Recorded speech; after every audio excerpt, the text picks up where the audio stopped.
Hello there, you gorgeous human being you. I'm Chris from TechSpert, and today we're having a good hard squint at the fresh new OnePlus Nord 4. This could well be the best mid-range blower of 2024, packing some beefy performance, a massive battery, and respectable camera tech, all crammed into a gorgeous all-metal unibody. And this bad boy can be yours for £429 or €499. Now I'm going to whip the OnePlus Nord 4 out the box, show you what you get. And then I'm going to cram my SIM in there, and through the magical voodoos of video editing, we'll merrily prance our way a week into the future so I can deliver my full review. And for more on the latest and greatest tech, please do plug subscribe and ding that notifications bell. Cheers! So what have we got in this lovely wee box besides that OnePlus Nord 4? Well, naturally, you've got the usual bright red cable shenanigans, quick start guide and warranty guff and everything. An invitation to the Red Cable Club, which if you're expecting some sort of bondagey shenanigans, you're going to be mightily disappointed. And a lovely wee welcoming note from the Nord team. And looks like that is it. No protective cover, no adapter either, so wee bit of cost cutting on those fronts. Ooh, welcome to the future. Everything is still shit.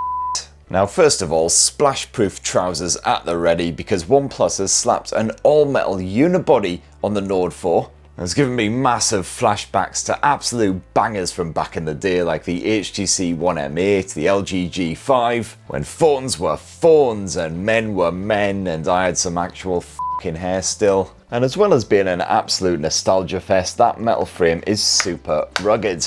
Let me tell you, this solid piece of aluminium here has been through some proper punishment this last week. It is quite a smooth smartphone, and I like a drink, so I have fumbled it quite a few times, dropping it onto hard flooring, pebbles on one notable occasion. Loads of shit that smartphones really don't like. I even dropped a chair on the bloody thing, don't ask. But as you can see, so far so good. No scratches, scuffs or nicks to speak of on that metal back or edging. And you do have a pre-installed screen protector up top as well, just in case. And OnePlus claims there's been no sacrifices made when it comes to the Nord 4's connectivity, despite the fact that this thing is coated in metal. And certainly no complaints from me on that one. As you can see, you've got the usual antenna banding, including a big old U-shaped jobby down here at the base. And the Nord 4 has been more than up to the job of streaming video on the go, whatever you fancy doing over your mobile data. And as you can see from my mobile data speed test, those download speeds were as nippy as any close rival. This blower is surprisingly not too heavy as well, despite the full metal jacket. Weighs roughly 200 grams and feels nicely balanced in the hand as well. But yeah, proper smooth, so you might want to keep a bit of a grip on it. This right here is the Oasis Green model, now to do with the monobrowed pop group. You've got quite an attractive two-tone design with a subtle hue for this matte section here and a shiny glass portion up top. That matte metal surface thankfully resists smudgy, grimy, greasy nastiness rather well. The glass bit does unfortunately get a bit smudgy and greasy, as you can see there if you're grabbing it while you're pulling out your pocket or whatever. And lots of dust and other bits of cack do accumulate around the camera lenses. And yes, no controversy here on the OnePlus Nord 4. You do once again get OnePlus's patented alert slider. It's just one of many great mental health features here on the OnePlus Nord 4. Whenever you've just had enough of everything, you just be like, nope, I'm off to light some candles and watch a whole bunch of anime while dressed in my Peppa Pig onesie.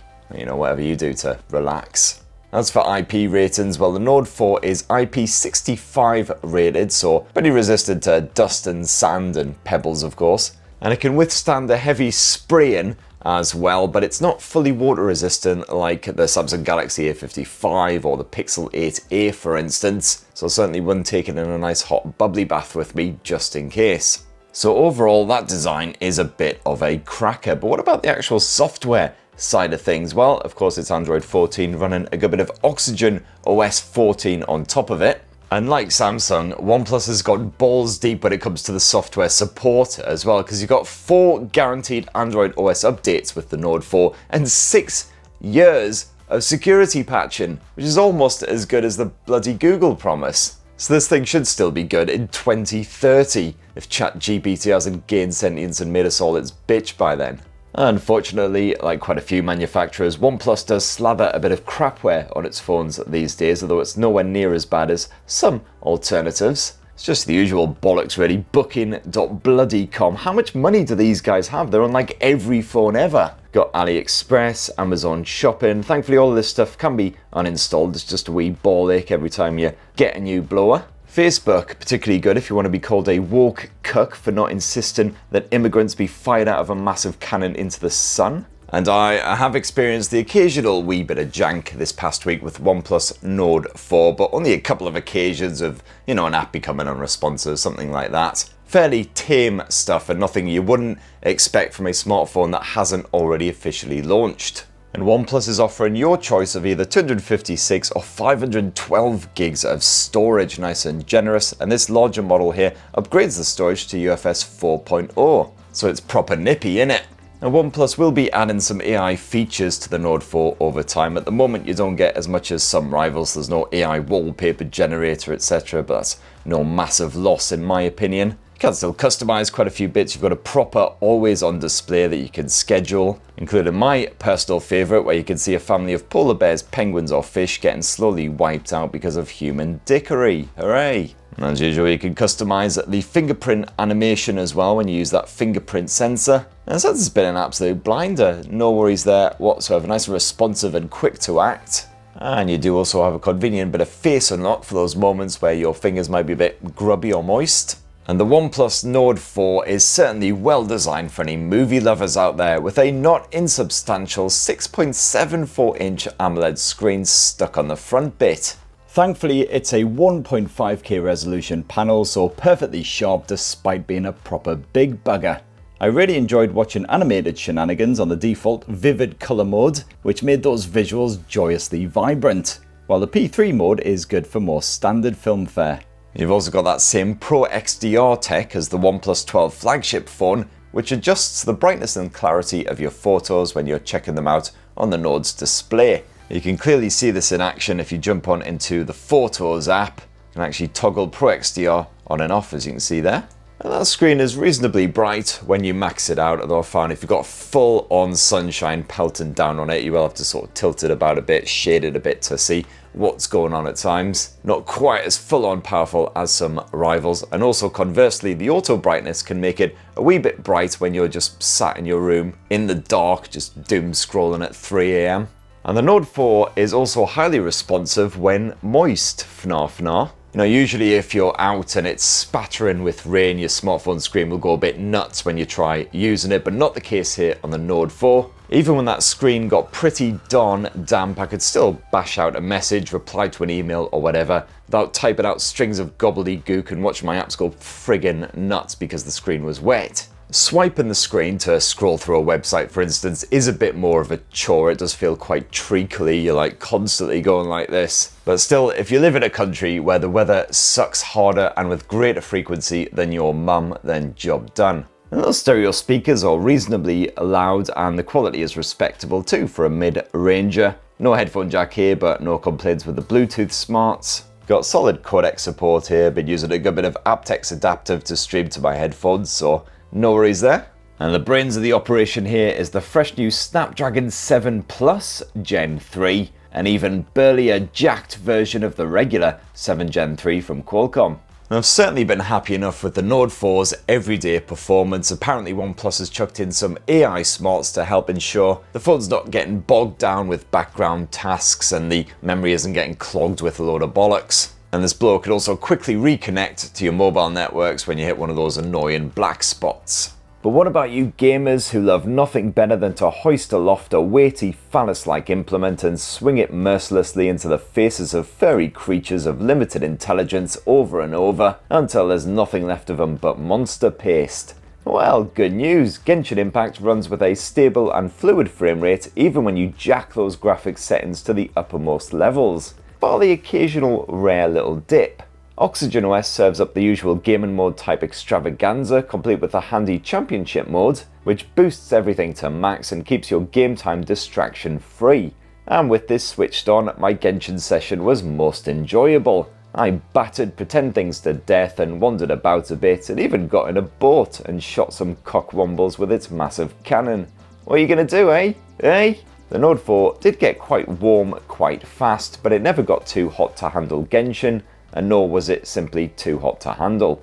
Now, the OnePlus Nord 4 has a 5,500 mAh capacity battery squished into that gorgeous metal frame, and of course the Snapdragon 7 Plus Gen 3 is fairly energy efficient, so you shouldn't be too shocked to hear that the battery life is pretty ruddy good on this thing.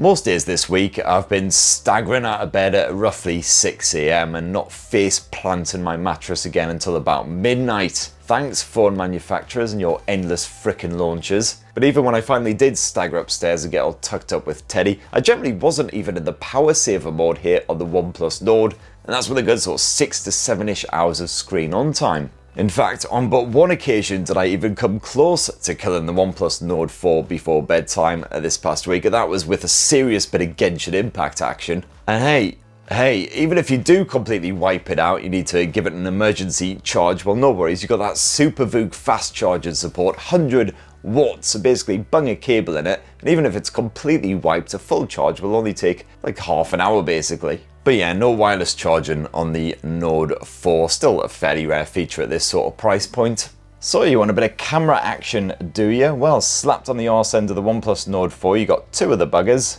And that primary shooter is a 50 meg Sony LYT600 sensor, as also slapped on the cheaper OnePlus Nord CE4 Lite and the Oppo Reno 12 Pro, which I recently reviewed. They both landed here in Blighty just this past month or so, and I thought the camera tech was decent on those phones, and the results pumped out by the Nord 4 here are very similar, which shouldn't be an enormous surprise. The camera's fairly accurate when it comes to skin tones and other hues. I have seen the occasional wee bit of saturation here and there when the conditions are bright, but it's avoidable easily enough by taking your time and occasionally adjusting the on-screen brightness slidery thing. There's absolutely the correct technical terminology for this thing. And you do also have a dedicated Pro mode if you want to piddle around with the likes of the ISO levels or the white balance as well, get a very precise kind of shot. But for these test snaps, I just stuck with the auto mode like most people will do. Portrait shots usually look pretty good too, with a serious bit of bokeh style blurring on the default depth of field settings. You can tweak that if you want.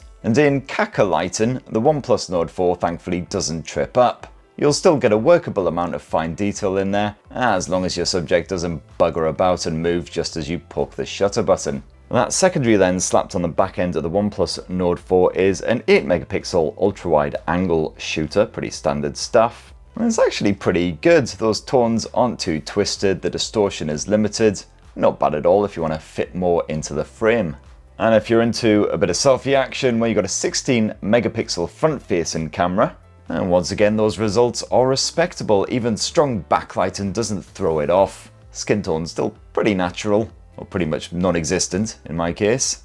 And if you jump on into the Photos app, you've got the usual editing tools on here. You've also got an AI eraser, which of course is all the rage, just obliterating things from existence. Let's try and get rid of some of these seagulls, for instance. Just draw over the wee buggers, and then poof, they are removed from existence. It's not quite as quick as the Google equivalent, and as you can see, they're not quite perfect all of the time, but it does a job. So we can gradually, bit at a time, remove these rats of the sky from our lovely photo. And OnePlus has promised it'll be adding more AI tools in future updates as well, including the best face one where it stops people from blinking and gurning, and a clear face one which doesn't remove zits sadly, but can sort out any focal issues. And if you want to shoot a wee bit of video, well, you can do that at Ultra HD 4K level at either 30 or 60 frames per second.